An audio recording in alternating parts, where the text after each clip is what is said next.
పంట పొలాల్లో పూత రాలడం ఒక సమస్య. పూత రాలిపోయిన తర్వాత దాన్ని తిరిగి మనం అతికించలేము.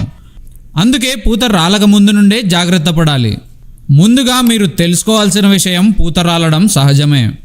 సహజంగా ఒక మొక్కకు 30 నుండి 45 పువ్వుల దాకా రావచ్చు. అందులో ఒక 4-5 పూత రాలిపోవడం సహజమే. కానీ అంతకంటే ఎక్కువ పూత రాలిపోవడం గమనించినా మనం ఏమీ చేయలేము. ఒక్కసారి పూత రాలిపోతే అంతే.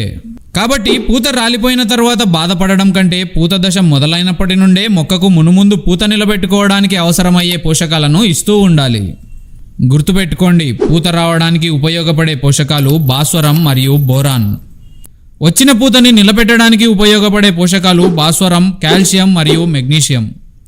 ఈ పోషకాలను ఎక్కువ వాడుకుంటే ఎక్కువ పూత వస్తుందని అనుకోవద్దు. సరైన డోసులోనే వాడుకోవాలి. దీని గురించి వివరంగా ఇంకొక వీడియోలో చెప్తాము, చూడండి.